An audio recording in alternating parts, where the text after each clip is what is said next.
하이패밀리라는 가정사역 단체가 있습니다. 한국 교회에서 유명한 그 송기론 목사님이 대표로 있는 단체인데요. 한 20년쯤 전에 다음과 같은 나눔 10계명이라는 것을 제정을 했습니다. 지금 여러분 여러 가지 면에서 어렵고 힘들다고 지갑을 닫아버리는 그런 시대에 의미가 있을 것 같아서 여러분들에게 좀 소개해드립니다. 10가지입니다. 우리가 나눔의 삶을 살려면 어떻게 하는 게 좋은가? 첫 번째로 부자가 되어주지 말고 부자가 되라. 첫 번째 계명입니다. 가난한 사람은 소유가 적은 사람이 아니다. 나눔이 적은 사람이 가난한 사람이다.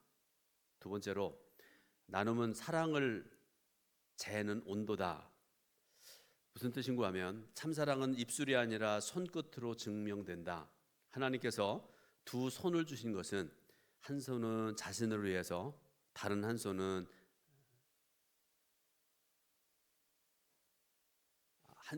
나를 위해서, 다른 한 손은 이웃을 위해서 쓰라는 뜻이다.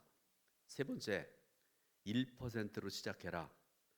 작은 도토리 하나에 참나무에 꿈이 있다. 많은 것을 주려다가 기회를 놓치기보다 작은 것으로 기회를 붙잡으라. 1%를 통해서 이루어낼 놀라운 일들을 지켜봐라. 네 번째, 돈이나 양식만 나누지 말고 삶을 나누라. 나눌 것은 돈만이 아니다. 열정, 꿈, 기쁨, 슬픔도 함께 나누어라. 웃음을 통해 행복을 나누고 눈물을 통해서 인생의 깊이를 나누게 된다. 인생을 혼자 즐기지 말라. 다섯 번째, 베풀 때는 계산하지 말고 주어라. 대가를 기대하고 베푸는 것은 나눔이 아니다. 내가 거저 받았으니 거저 주어라. 주고 나서는 속히 잊어버려라. 이것이 하나님의 뜻이다. 여섯 번째, 가려서 주지 말고 누구에게나 주어라. 보통 부자는 아는 사람에게만 손을 편다. 하지만 큰 부자는 낯선 사람에게도 손을 펴는 사람이다. 일곱 번째, 억지로 주지 말고 즐거움으로 주어라. 나에게 베풀듯 즐거움으로 나누어라. 억지나 인색함은 차라리 아니함만 못하다. 우리가 주어야 할 것은 사랑의 마음이기 때문이다. 여덟 번째, 진정한 리더는 나눔으로 세상을 변화시킨다. 나눔을 통해 자기를 이기는 능력과 함께 더불어 사는 지혜를 터득하게 된다. 리더는 베풀음을 통해서 리더십을 발휘하게 된다. 아홉 번째, 어려서부터 나눔을 가르쳐라. 늙어서는 어렵다. 받기만 하고 줄 모르는 바보가 아니라 베풀고 나눌 줄 아는 천재로 키워라. 자녀의 삶에 성공이라는 디딤돌을 놓아줘라. 나눔은 성공하는 사람들의 가장 귀한 습관이다. 마지막으로 열 번째, 나눔의 축복을 누리라. 준다의 미래형은 줄 것이다가 아니라 받을 것이다이다. 내가 베풀면 내가 아니라도 누군가가 받게 된다. 그게 내 자녀가 될지, 내 손자가 될지, 내 손녀가 될지 누가 아는가? 여러분, 2025년 설 명절이 가까이 왔습니다. 올해뿐만 아니라 여러분의 삶에서 나누고 베푸는 삶이 우선시되고 그렇게 살아왔는지, 아니면 맨날 받기만 하는 그런 삶을 살아왔는지 한번 자신을 점검해 봤으면 좋겠습니다. 여러분, 그 아브라함이라는 사람, 우리가 성경을 통해 잘 아는 사람이잖아요. 여러분, 아브라함 하면 여러분 떠오르는 이미지나 떠오르는 단어 이런 것들 있습니까?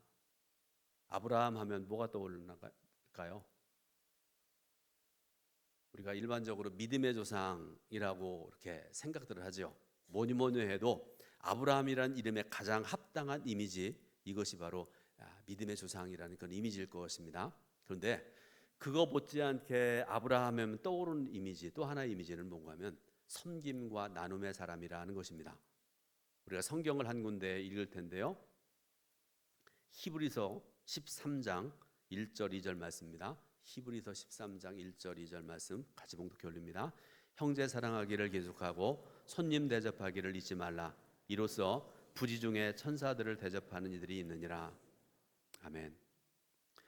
자, 오늘 본문을 포함한 창세기 18장 1절부터 18절 말씀을 바탕으로 해서 주신 말씀이 조금 전에 우리가 읽었던 히브리서 13장 1절 2절 말씀입니다. 말씀 중에 보게 되니까요, 아브라함이 부지 중에 천사를 대접했다 이렇게 말씀하고 계세요. 근데 여러분, 아브라함이 부지 중에 천사를 대접한 이 경험은요, 그저 그런 경험. 우리가 살아가면서 여러분들, 이거는 내가 일생에 내 잊어버릴 수 없는 그런 경험 있죠. 또 어떤 경우는 해도 좋고 안 해도 좋은 그런 경험들 있잖아요. 그런데 아브라함이 경험한 경험은 후자가 아니라는 말씀입니다. 아브라함은 자신의 평생의 소원, 인생의 사명을 이루어줄 사람을 만난 것입니다. 어떻게 그렇게 할 수 있었습니까? 그가 준비해서 만났나요? 계획해서 만났습니까? 성경 보면요, 그런 것이 아닌 것 같습니다. 누군지 모르고 그냥 지나가는 손님을 대접하고 환대하고 섬기다가 그런 귀한 분을 만나게 되었다는 말씀입니다. 가만히 보면 아브라함은 평소에 사람을 만나고 사람을 환대하고 사람을 섬기는 일이 일상화된 것 같습니다. 예를 들어서 내가 이 사람을 만난데 하나님의 뜻이 있지 않을까? 혹은 이 사람이 지나가는 사람인가 내 삶에 온 사람인가라는 질문만 할 수 있어도, 그러니까 여러분 많은 사람들 만나게 되잖아요. 근데 이 사람이 하나님께서 섭리와 뜻 가운데 나에게 보내주신 사람인지 아니면 오다 가다 만나는 그런 사람인지 그런 것들을 진지하게 질문만 할 수 있어도 그는 신앙적으로 성숙한 사람이다. 책에 보니까 그런 말씀을 해놨어요. 그것이 영적인 감각이다 이렇게 말씀을 했고요. 성령의 인도하심을 받는 삶이다 이렇게 말씀을 합니다. 자, 오늘 본문 말씀 중에 5절 말씀 중에 보니까 이런 말씀이 있습니다. 아브라함이 세 사람을 보고 뭐라고 그분들에게 말씀하는 거냐면 내가 떡을 조금 가져오리니 이렇게 말씀을 하세요. 그리고 6절에 이어지는 말씀 보게 되니까요. 아브라함이 가축대가 있는 곳으로 달려가서 기름지고 급히 장막으로 가서 사라에게 떡을 만들라 이렇게 말씀을 합니다. 그리고 7절 보게 되니까 아브라함이 가축대가 있는 곳으로 달려가서 기름지고 좋은 송아지를 잡아옵니다. 그리고 하인에게 주어서 그 하인으로 하여금 급히 요리하게 만듭니다. 여러분 한번 가만히 생각을 해보세요. 처음부터 제가 3절 말씀 일부분을 읽어드렸잖아요. 일이 점점 커지고 있습니다. 여러분들도 그런 경우도 있잖아요. 어떤 사람이 찾아왔는데 그냥 차 한 잔 마시고 그냥 헤어지면 좋겠다 그런 생각을 가지고 처음에 만났는데 그렇지 않은 경우도 있잖아요. 차 한 잔을 마시면서 이야기를 나누다 보니까 사람 괜찮거든요. 그래서 과일도 내오고 빵도 내오고 보니까 더 괜찮아요. 냉동실에 보니까 고기도 있네요. 그래서 고기를 꺼내오면서 저녁도 드시고 가세요. 자꾸 얘기하다 보니까 너무 좋아요. 그래서 나중에는 아예 주무시고 가세요 하는 그런 경우도 있지 않습니까? 많지 않지만 그런 경우도 있습니다. 누군가를 도와주다 보면 점점 마음이 쏠리고 그 사람이 행복했으면 좋겠다라는 그런 생각을 가지게 되는 경우도 있습니다. 이처럼 누군가를 돕는다는 것은, 누군가와 만남이라는 것은 그 속에서 하나님께서 인도하시는 영적인 흐름이 있다는 것입니다. 그것이 바로 하나님께서 기뻐하시는 우리의 모습이기도 하고 그렇습니다. 그래서 이 시간에 여러분 오늘 2가지를 오늘 말씀드릴 텐데요. 첫 번째로 우리가 생각해 봐야 될 것이 뭔가 하면 내 것을 나누는 영적인 감수성이 우리에게 있어야 된다. 다시 말씀드립니다. 내 것을 나누는 영적인 감수성이 있어야 된다. 자, 오늘 본문에 나오는 아브라함의 이야기는요, 섬김의 교과서적인 그런 내용이라고 말씀드릴 수 있습니다. 자, 뜨거운 날씨에 이렇게 말씀하고 계세요. 여러분, 지난 2024년 여름에 엄청나게 더웠잖아요. 근데 여러분, 한국이란 나라는 더워도요 40도까지 올라가지 않아요. 뭐 30대 35도 정도 되면 사람들이 못 살겠다 막 그러고 그러는데요. 근데 여러분 이스라엘이나 아니면 아프리카 사막지대 이런 데 가면요 더울 때 50도 이상 올라간다고 그래요. 이스라엘은 제가 가봤으니까 굉장히 더운 거를 제가 알겠더라고요. 자, 오늘 말씀 중에 보니까 뜨거운 날씨에 지나가는 나그네를 아브라함이 보게 됩니다. 자기는 장막에 시원한 데 앉아가지고 지나가는 나그네를 보는데 여러분 한번 생각을 해보세요. 사람 지나가는가 보다.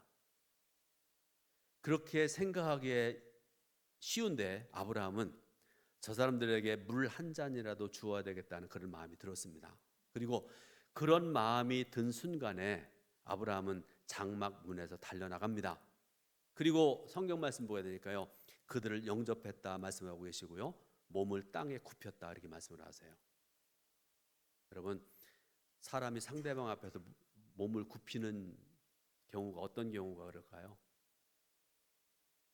상대방을 높여주고 존경하고 그런 경우에 내 몸을 낮추지 않습니까? 굽히지 않습니까?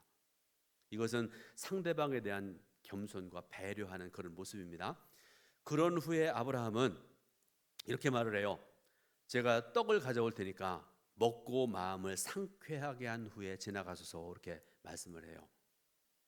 여러분, 이 말씀의 의미는요, 단순히 쉬었다 가라고 하는 것이 아닙니다. 잠깐이지만 말씀 보게 되니까 물을 가져다 주면서 이 물로 손도 씻으시고 발도 씻으시고 제가 떡을 만들어 드리면 허기를 면하고 그러고 난 다음에 상쾌해지고 행복했으면 좋겠다라는 그런 바람입니다.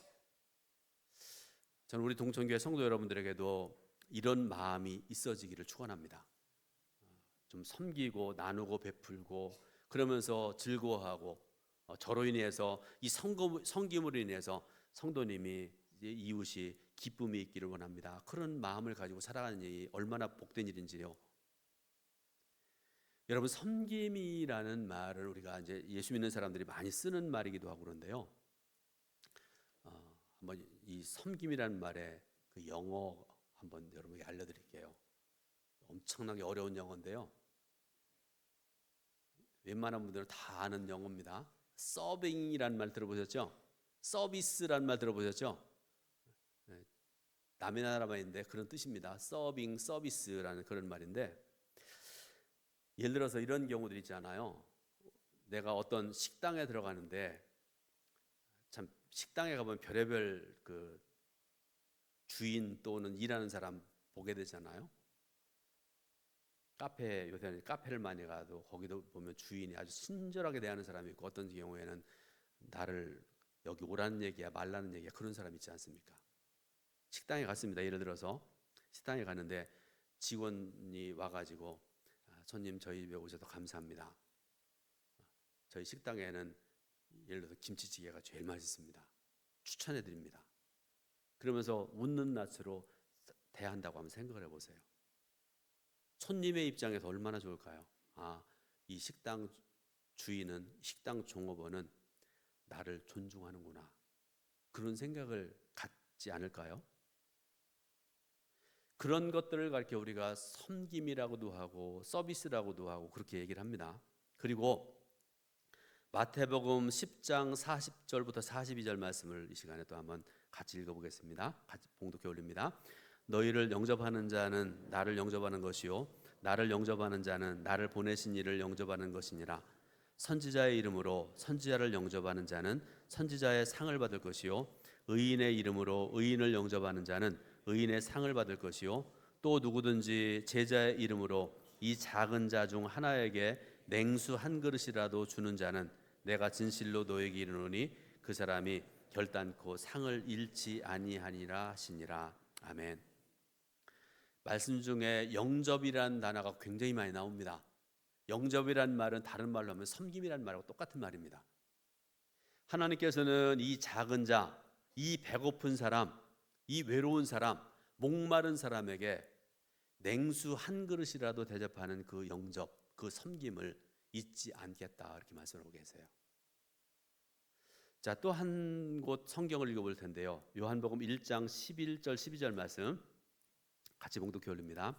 자기 땅에 오매 자기 백성이 영접하지 아니하였으나 영접하는 자 곧 그 이름을 믿는 자들에게는 하나님의 자녀가 되는 권세를 주셨으니.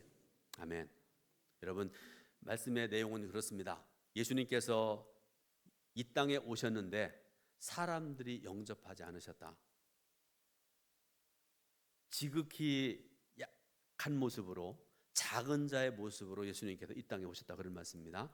그러므로 여러분, 섬김이라는 게 그렇게 어려워요. 왜 그런가 하면요, 여러분 예수님께서 오셨을 때 초림하셨을 때 천군 천사의 호의를 받으시면서 어미로운 모습으로 오셨으면 모든 사람이 다 그 앞에서 무릎 꿇었을 것 같아요. 메시아십니다. 기다렸습니다. 그랬을 것 같습니다. 그런데 예수님께서는 지극히 작은 자의 모습으로, 쉽게 말하면 우리가 멸시하기에 합당한 그런 약한 자의 모습으로 오셨다, 그런 말씀입니다. 그러니까 그런 사람들을 섬기는 일이 그만큼 어렵다는 그런 말씀입니다. 그런데 분명한 사실은 만유의 주님이신 하나님께서 섬김이 필요한 약한 사람으로 우리 가운데 와 계시다, 그런 말씀입니다. 근데 여러분, 제가 얼마 전에도 새벽기도 시간에도 말씀드렸나요? 기도할 때 우리 교회가 초대교회가 되길 원합니다. 제가 초대교회 성도 같은 그런 성도 되기 원합니다. 그런 기도 가끔 하지 않습니까? 그런데 여러분, 초대교회에 대해서 깊이 한번 생각을 해보면요, 요즘에 제가 새벽기도 시간에 사도행전에 대해서 말씀 전하면서 굉장히 은혜도 받고 그러는데요, 여러분, 초대교회가 가장 강력한 특색이 선교 아닙니까? 그죠? 성령 충만함을 받고 난 다음에 온 세상에 나가서 복음을 전하고, 그래서 구원받는 사람이 날마다 더하는 그런 역사들이 초대교회에 일어나지 않습니까? 또 하나, 초대교회 공동체의 힘, 하나 되어는 그런 힘, 이런 것들이 어디에서 나왔는가 하면 섬김에서 나왔습니다. 은혜 받고 나니까 사람들이요, 내꺼 내꺼가 없는 거예요. 어떤 사람은 재산이 뭐 1억이 있고, 어떤 사람은 100만 원이 있고, 그런데 내 거라고 생각하지 않고 갖다 앞에다 놓고 필요한 것 나눠가고, 또 함께 먹고 함께 나누고 섬기고, 그렇게 살아가면서 초대교회 성도들은요, 더 이상 남이 아닙니다. 가족이 되었습니다. 식구가 되었습니다. 두 번째로, 하나님에 대한 신실함이 섬김의 사람을 만든다는 것입니다. 여러분 혹시 기억나실지 모를 텐데요, 모르겠는데 1990년대 한국 교회에서 최고의 인기 간증, 오래 신앙생활 하신 분들 기억나실 텐데요, 원종수 권사님이라는 분 아세요? 의사, 유명한 분. 오늘 여러분 그분에 대한 이야기로 말씀을 마무리하려고 합니다. 좀 깁니다. 잘 들으시기 바라요. 성경 얘기하면 잘 안 들어도 이런 얘기는 잘 들으시더라고요. 이분은 1951년도에 태어났습니다. 근데 태어나고 난 다음에 아버지가 일찍 돌아가셨고요, 어머니 혼자서 남매들을, 자녀들을 키우는데 얼마나 힘들었겠습니까? 1950년대입니다. 지금 같은 그런 시대가 아닙니다. 집같이 하는 집에서 살았고요, 누더기를 걸치고 살았고, 보리죽을 하루 한 끼 혹은 두 끼를 간신히 먹으면서 지냈다고 합니다. 굉장히 어렵게 지냈죠. 그런데 그러던 어느 날 어머니가 새벽 기도를 마치고 오시다가 거린 할아버지를 모시고 왔더랍니다. 가만히 보니까 그 할아버지는 역 앞에서 지푸라기를 깔고 지낸 할아버지입니다. 근데 이 원종수라는 학생이 볼 때도 너무나 안타까워서, 자기 돈도 없고 아무것도 없는데 도와주고 싶은데 그럴 수도 없는 그런 상황이고, 그런데요, 어쨌든 안타까운 마음으로 지나갔었는데 어머니가 그 할아버지를 모시고 온 거예요. 보니까 눈이 안 보이는 할아버지더래요. 어머니가 그 할아버지의 지팡이 아래쪽을 잡고 할아버지는 위쪽을 잡고 이렇게 모시고 집으로 왔더랍니다. 당시 고등학생이었던 이 원종수 학생이, 이 할아버지가 우리 집에 와가지고 먹을 것도 없는데, 잘 곳도 없는데, 옷도 없는데, 그런 생각을 하고 있는데 어머니가 그렇게 말씀하더래요. 종수야, 할아버지 목욕시켜드려라. 그래서 어머님의 말씀이기 때문에 찌그러진 양은 세숫대에다가 물을 받고 나뭇가지를 주워다가 물을 데워서 그래서 이제 목욕을 시켜드리려고 그러는데, 옷을 벗기려고 보니까 옷을 벗길 수가 없더랍니다. 땀과 먼지와 때가 엉겨 붙어 있고, 냄새를 맡아보니까 변도 묻어 있는 것 같더랍니다. 옷을 얼마나 오래 안 갈아입었는지 옷이 거의 갑옷같이 딱딱했다고 합니다. 너무 더러워서 손으로 도저히 만질 수가 없어서 나무 막대기를 들어서 옷을 벗겨드리고 목욕을 시켜드렸다고 합니다. 자, 목욕을 마치고 난 다음에 여러분 그 옷이 더러운 옷이었다고 말씀드렸잖아요. 입었던 옷을 입힐 수가 없어가지고 어머니한테 물었대요. 어머니, 이 할아버지 어떤 옷 입혀드려요? 남자가 어른이 없잖아요. 그래서 어머니가 하는 말씀, 내 삼촌이 너한테 물려준 내복 있지 않니? 그걸 입혀드려라. 그래서 학생은 내복을 입혀드렸습니다. 그런 후에 식사를 하는데 이 집이 너무나 가난해서 사람들이 버리는 배추 겉잎들을 주워다가 된장을 조금 풀고 보리를 넣어서 끓인 죽으로, 아까 말씀드렸죠. 그게 조금이라도 있으면 하루에 두 끼 먹고, 그것조차 부족하면 하루 한 끼를 먹고 살아가는 굉장히 가난한 집입니다. 그런데 어머니가 그날 이렇게 끓여놨는데 이 할아버지가 앉은 자리에서 무려 3그릇을 드시더랍니다. 나머지 4식구는 한 그릇을 가지고 나눠 먹었다는 그런 얘기입니다. 그렇게 할아버지를 모시고 그의 겨울을 지내는데 원종수 권사님의 가정에 놀라운 기적이 일어납니다. 하루는 지나가는 사람들이 쌀자루를 들고 와가지고 기도하는데 이 집이 생각났어요 그러면서 쌀을 들고 오고요. 어떤 사람 미역을 가져오고, 어떤 사람 김치를 들고 오고, 어떤 사람은 옷을 가지고 오고, 그래서 그의 겨울을 잘 지냈는데요. 할아버지는 봄이 오고 난 다음에 집을 떠났고 그 일은 잊혀졌습니다. 그런데 나중에 이 원종수 학생이 의사가 됐습니다. 미국에 가서 일을 하는데 크리스찬 유학생 집회에서 간증을 해달라는 부탁을 받습니다. 근데 이분이 스스로 생각하기에 자기는 누구들 앞에서 얘기할 수 있는 그런 주변도 없고, 그런데 10번, 20번 안 한다고 그러는데 자꾸 부탁을 해가지고 할 수 없이 한다고 그랬답니다. 근데 집회하는 그 순간까지도 뭘 전해야 될지 잘 몰라가지고 이분이 집회장 구석에 앉아가지고 그렇게 기도했다고 그럽니다. 하나님, 한다고 그랬는데 뭐를 전해야 될지 모르겠습니다. 도와주세요. 그렇게 기도하는데요. 갑자기 인생의 몇 장면이 슬라이드처럼 머리를 스쳐 지나갔답니다. 그 첫 번째가 뭔가 하면 할아버지를 목욕시켜 드리는 장면이었다고 합니다. 더러웠고 손대기 싫어서 나무 막대기로 옷을 벗기는 장면도 보였습니다. 그리고 그때 예수님의 음성이 그의 마음속에 들려왔습니다. 종수야, 그날 그 할아버지가 나였다. 내가 얼마나 춥고 배고팠는지 모른다. 많은 사람들이 성경을 책을 들고 지나갔지만 모른 채 했고 너희 어머니가 나를 불렀다. 그래서 나를 씻겨줬고 배고픔을 해결해줬지. 내가 추웠을 때 내게 있던 단 한 벌의 옷을 내게 입혀줬고, 내가 외로웠을 때 너희 가족들이 나를 가운데 놓고 나를 위해 기도해줬고, 나를 위해 찬송 불렀고, 나를 위해서 예배드려 주었다. 내가 먹였으니 내가 먹을 것을 채워주마. 내가 나를 입혀주었으니 내 입을 것을 내가 책임져 주마. 내가 나를 내 집으로 데려갔으니 내가 내 의식주를 해결해 주겠다. 이렇게 말씀을 하시더래요. 원종수 학생은 그 어릴 때의 일을 생각을 해봤답니다. 그때는 의사가 됐을 때죠.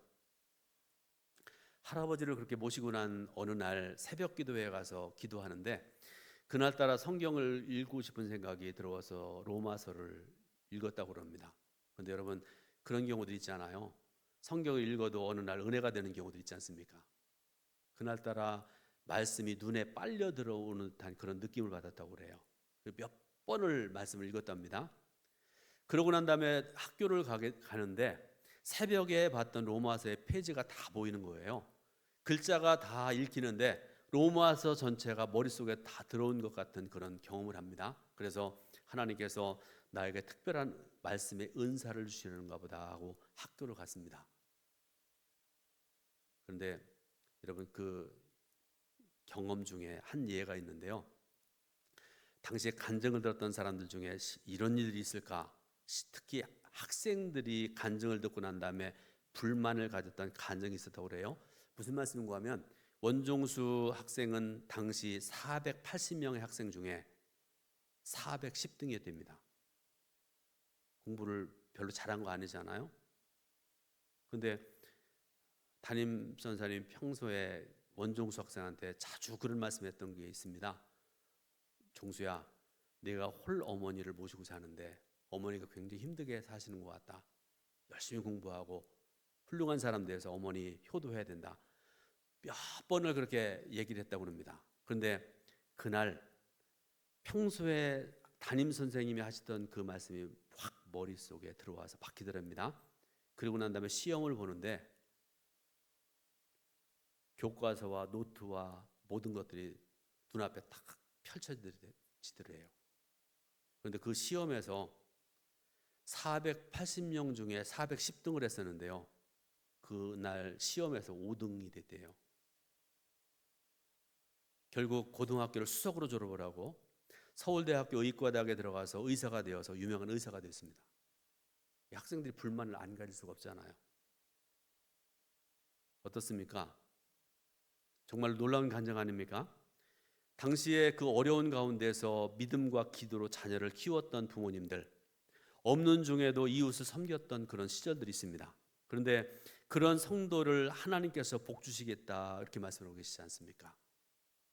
이런 순수한 믿음의 선배들, 믿음의 부모들이 있어서 하나님께서는 우리에게 번영과 성공을 주셨습니다. 그래서 우리는 더 이상 배고프지 않습니다. 헐벗고 지내지 않습니다. 나눌 것도 굉장히 많습니다. 근데 문제는 많이 풍성해지고 많이 가진 거 있는데 이웃을 잃어버리고 자신을 잃어버렸습니다. 당신의 것을 나누신 하나님도 잃어버리고 살아가는 그런 어리석은 자가 되는지 모르겠습니다. 여러분, 이제 결론적으로 말씀드립니다. 아브라함은 믿음의 조상이었고 하나님의 친구가 되었고 하나님께 신실한 사람이었기 때문에 섬김과 나눔의 사람이 되었습니다. 바라기는 오늘 예배드리는 우리 동정교회 성도 여러분들도 아브라함같이 섬김의 삶, 나눔의 삶을 살아갈 수 있기를 바라고, 그래서 주님의 영광 아름답게 드러나는 복된 삶을 살아가시기를 예수님의 이름으로 축원드립니다. 기도하겠습니다. 하나님의 은혜와